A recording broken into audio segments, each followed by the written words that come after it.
Hey, salut tout le monde, c'est Kyoshiro, j'espère que vous allez bien et aujourd'hui on va parler de l'épisode 10 de Bleach.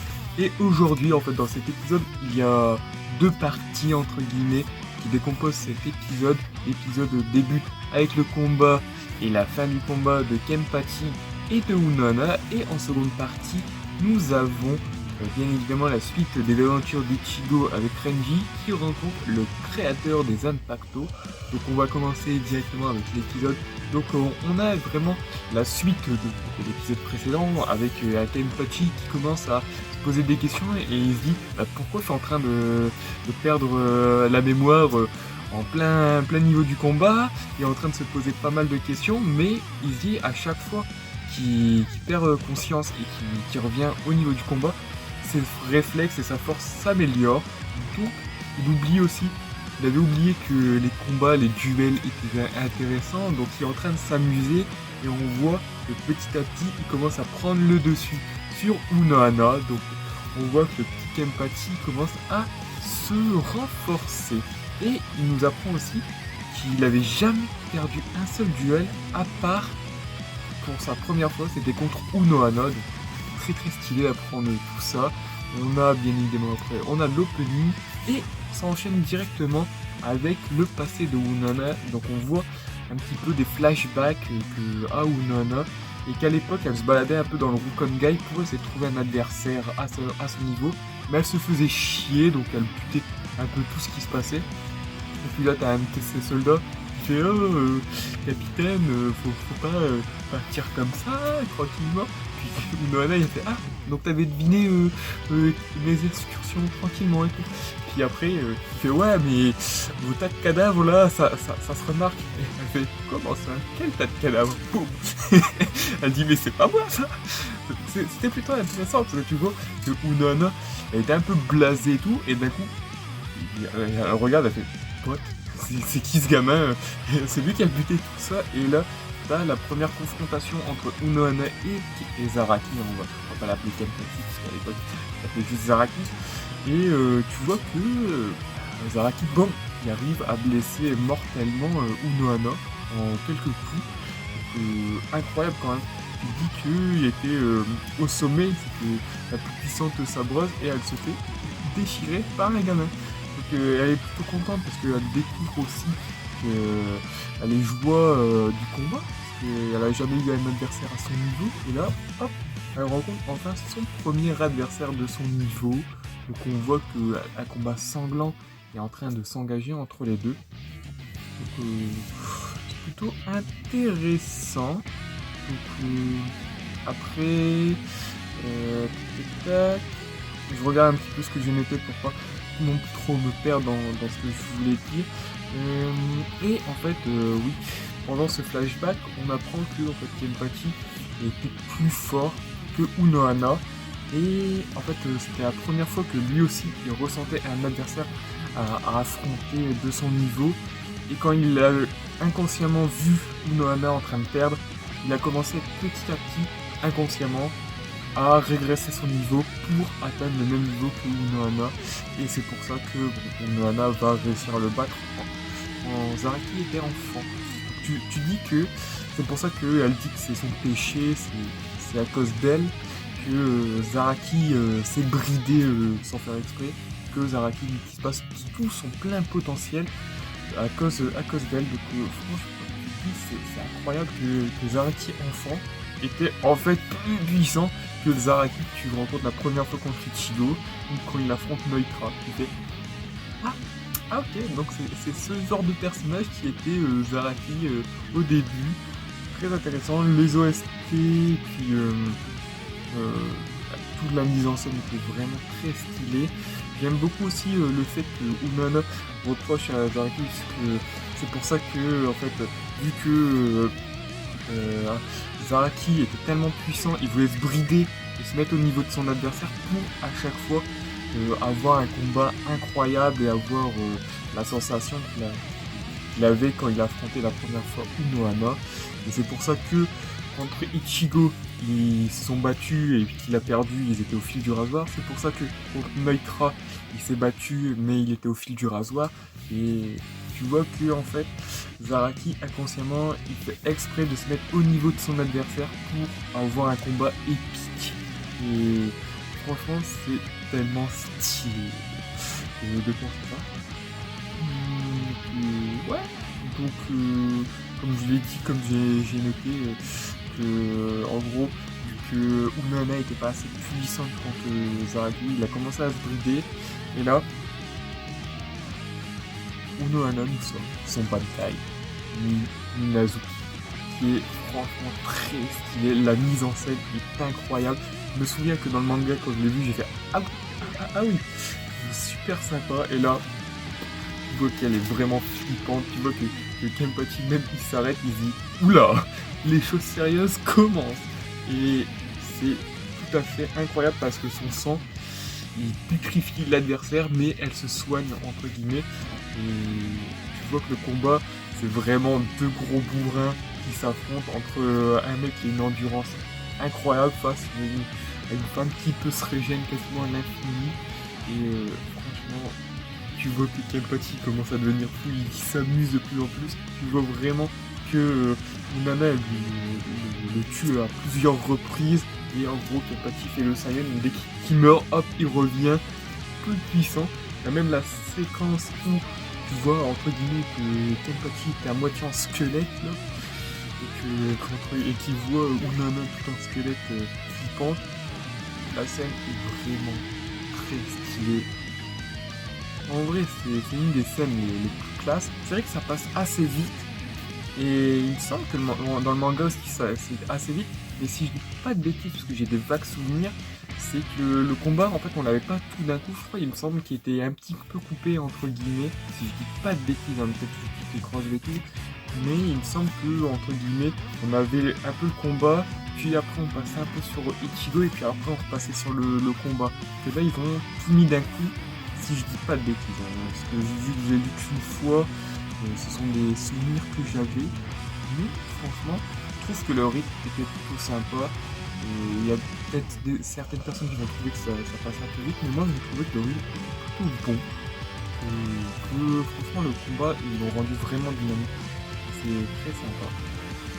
Et voilà, donc il me semble que j'ai à peu près tout dit sur ce combat, que à la fin Kenpachi, à force de mourir, commence à s'habituer au Bankai de Unohana et il arrive à prendre le dessus et Unohana se laisse tuer, embroché par l'épée de Kenpachi.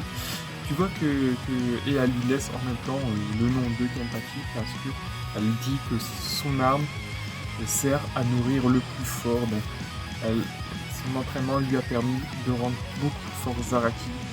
Et que Zaraki est un peu dégoûté parce qu'on voit que c'était un peu son idole, un peu la femme qu'il aimait, qu'il a dû tuer pour obtenir sa puissance d'antan, pour qu'il redevienne comme il était et qu'il puisse déployer tout son potentiel.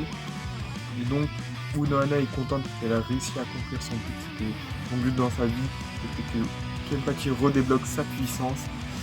Et donc elle meurt à peu près dans les bras de Zaraki. Et là, on a le Zanpakuto de Zaraki qui lui parle et qui dit voici mon nom. Comme par hasard, on n'entend pas son nom, parce que bon, on l'aura bien plus tard, hein, bien évidemment le nom de son Zanpakuto, mais voilà, Zaraki a enfin débloqué le nom de son sabre, donc vous pouvez vous imaginer qu'il peut maintenant débloquer son Shikai, puis potentiellement son Bankai.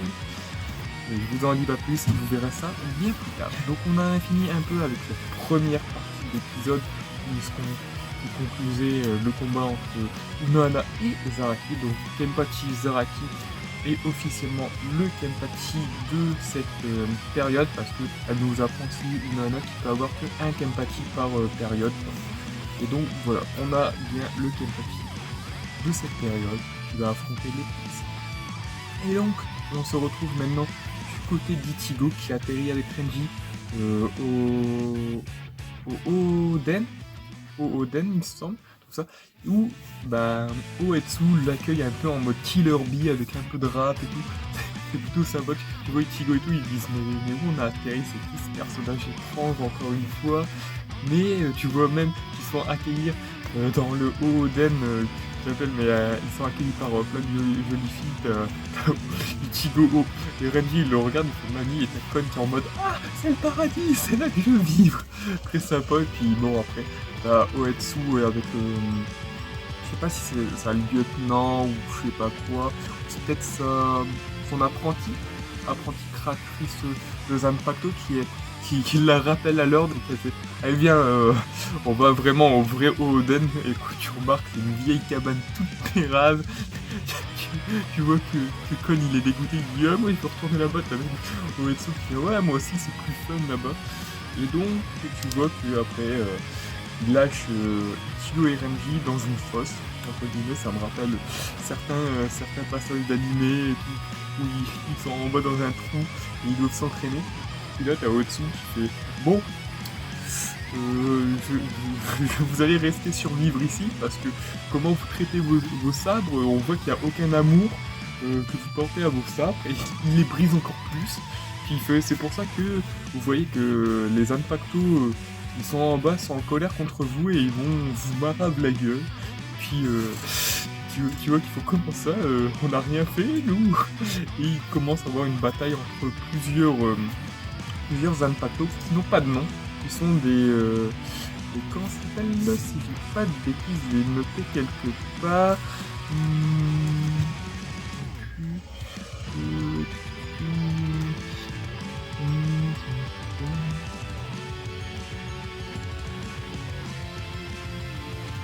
Ah, j'ai plus le nom. Des Aochi. Ouais, je crois des Aochi. Je l'ai pas noté donc. Ouais. Les Zaozochi, si je dis pas, donc c'est des sabres sans nom. Puis c'est vrai que j'ai oublié de dire que Oetsu avait fait la remarque que Renji et Ichigo n'avaient pas remarqué que en fait toutes les filles qu'ils ont vues et tous les habitants qui sont au Oden sont des Zanpakuto. Donc normal, c'est Oetsu qui dit I'm the number one creator Zanpakuto, donc c'est normal, c'est lui qui a tout créé. Et puis il dit bah c'est un peu bizarre que des Shinigami n'arrivent pas à faire la différence entre un Shinigami et un Zanpakuto. Donc et en plus vous maltraitez vos Zanpakuto, donc vous allez vous faire péter la gueule par des Azochi qui sont en fait entre guillemets les Zanpakuto les plus forts parce qu'en fait ils n'ont pas de proprement dit, ils n'ont pas vraiment de catégorie parce qu'en fait c'est un Azochi qui va devenir le Zanpakuto d'un Shinigami.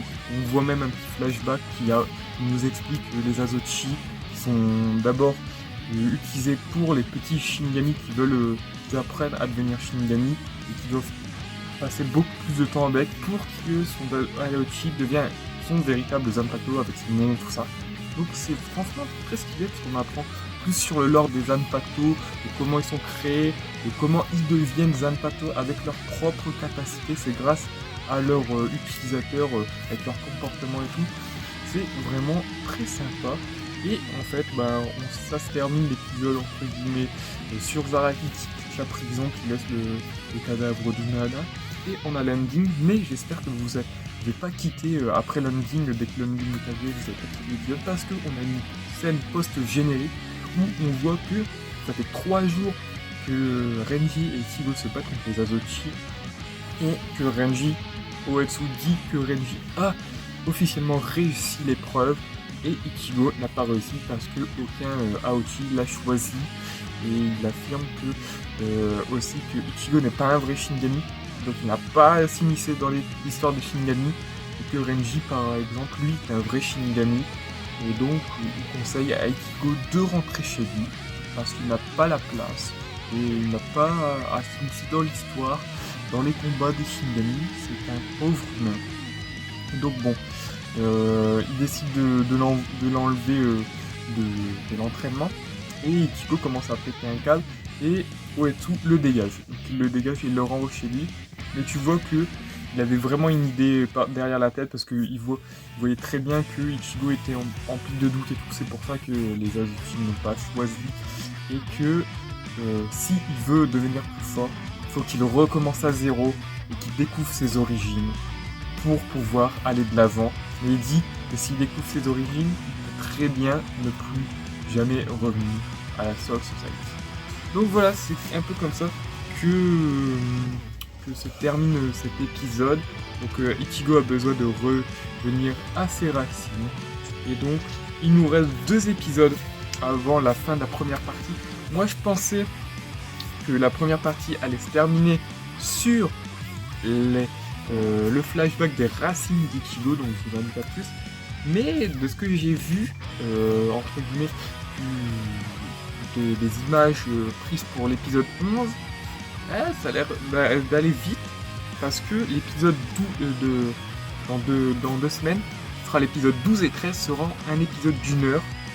Donc je me dis, est-ce qu'ils vont terminer l'entraînement entre guillemets de la division 0 pour en fait nous mettre entre guillemets la hype sur la seconde invasion Quincy, ou est-ce qu'ils vont vraiment prendre leur temps et terminer sur le passé des racines d'Ichigo. Je pense qu'on aura une grande partie de l'épisode 11 où ce sera le passé, donc on va découvrir les personnages du passé et tout.